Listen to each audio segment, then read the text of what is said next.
Сәлеметсіздер ме оқушылар? 7 сынып алгебра сабағы. Пән мұғалімі Аманжолова Камшат Аманжоловна. Сабағымыздың тақырыбы екі айнымалысы бар сызықтық теңдеулер жүйесін график тәсілмен шешу. Оқу бағдарламасына сәйкес оқыту мақсаты екі айнымалысы бар сызықтық теңдеулер жүйесін графиктік тәсілмен шешу. Сабақтың мақсаты екі айнымалысы бар сызықтық теңдеулер жүйесін графиктік тәсілмен шешуге дағдыландыру және білім алушыларды өз бетінше еңбектенуге тәрбиелеу. Өткен сабақты еске түсіру мақсатында Learning Apps бағдарламасында тапсырма орындаймыз. Сілтеме арқылы өтесіздер. Тапсырма: функцияға тиісті нүктелерді анықта. А нүктесі -1-ден 0. Бізде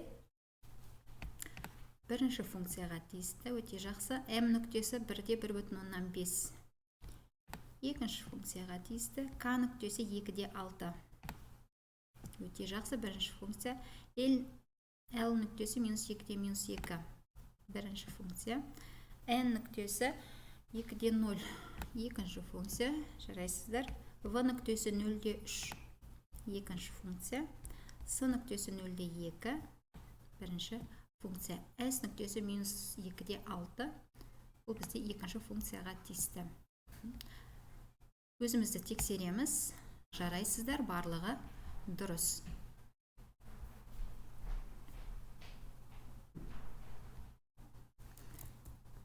Бүгінгі сабағымыздың анықтамасын жазып алыңыздар. AX қосылған VY тең С түріндегі теңдеуді екі айнымалысы бар сызықтық теңдеу деп атайды.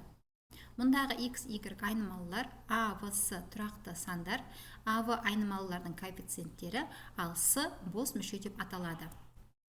AX қосылған VY тең С теңдеуінің графигі деп, оның шешімі болатын жазықтықтағы барлық нүктелер жиынын айтады. Егер V тең емес 0 болса, онда AX қосылған VY тең С теңдеуінің графигі түзу болады. Бұның бұрышты коэффициенті К тең -А-ның В-ға қатынасына тең. Теңдеулер жүйесінің шешімінің үш жағдайы болады. Бірінші, А1-дің А2-ге қатынасы тең емес В1-дің В2-ге қатынасы болса, онда жүйенің жалғыз шешімі болады. Мысалы, 3x қосылған 4y тең 1-ге, 2x қосылған 9y тең 7-ге. Көріп тұрғандарыңыздай, қатынастары тең емес, сондықтан теңдеулер жүйесінің жалғыз шешімі болады және түзулер қиылысады. Екінші жағдай, А1-дің А2-ге қатынасы, В1-дің В2-ге қатынасы, С1-дің С2-ге қатынасы тең болса, онда жүйенің шексіз көп шешімі бар.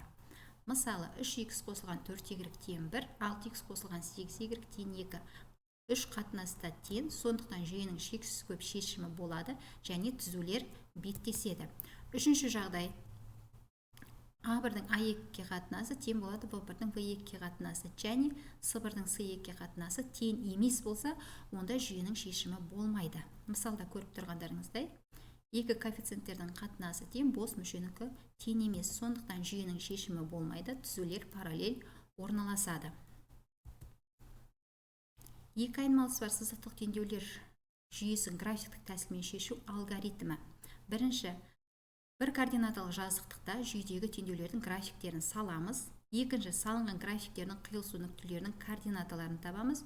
Үшінші, алынған сандар жұбы жүйенің шешімі болып табылады. Енді осы алгоритмді пайдалана отырып тапсырма орнына көрейік. Тапсырма беріліп тұр. 2x қосылған y-тен 4-ке, y-тен 2x-ға. Дескриптор бойынша бірінші графигін саламыз, екінші қиылысу нүктелерінің координатасын табамыз, үшінші жүйенің шешімін жазамыз. Әр теңдеу бойынша кесте құрып аламыз. Осы кесте бойынша график саламыз. График көріп тұрғандарыңыздай қиылысып тұр. Қиылысу нүктесі А нүктесі. Бізде шешім 1-де 2. Жауабы сонда 1-де 2 болады. Келесі тапсырманы орындау үшін сілтеме арқылы өтеміз.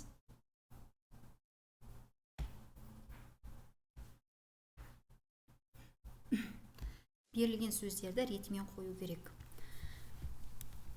Алгоритм бойынша бір жазықтықта, бір координаталық жазықтықта теңдеудің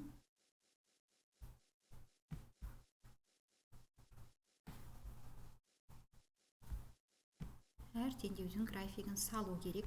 Екінші,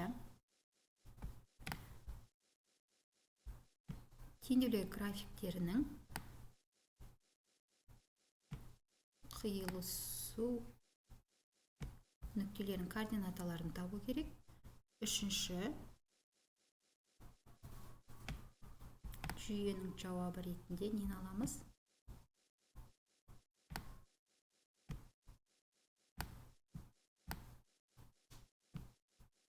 Айнымалар мәндерінің жұбы түрінде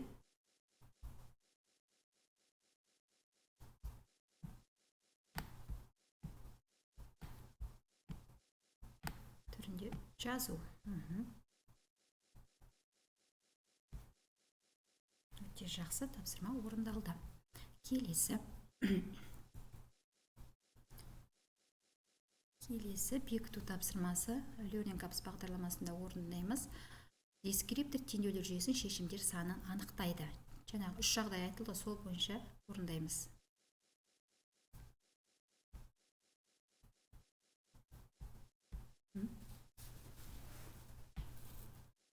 Берілген жүйенің неше шешімі болады? Шексіз, көп, өте жақсы.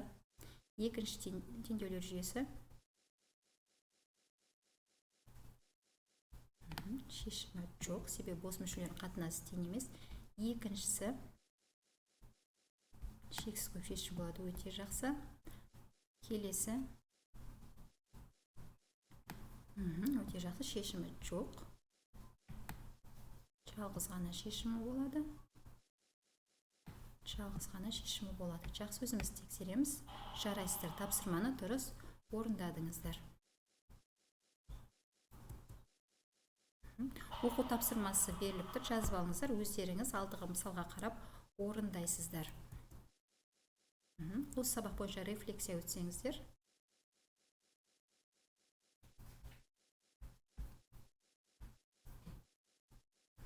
Сабақ ұнады десеңіздер, жүрек белгісін басасыздар. Сабақ туралы айтарым бар десе, хабарлама белгісін. Есте сақтадым десеңіздер, жалауша. Досыммен бөлісемін десеңіздер, ұшақ белгісін басасыздар. Сабақ аяқталды. Қатысқандарыңызға рахмет. Сау болыңыздар.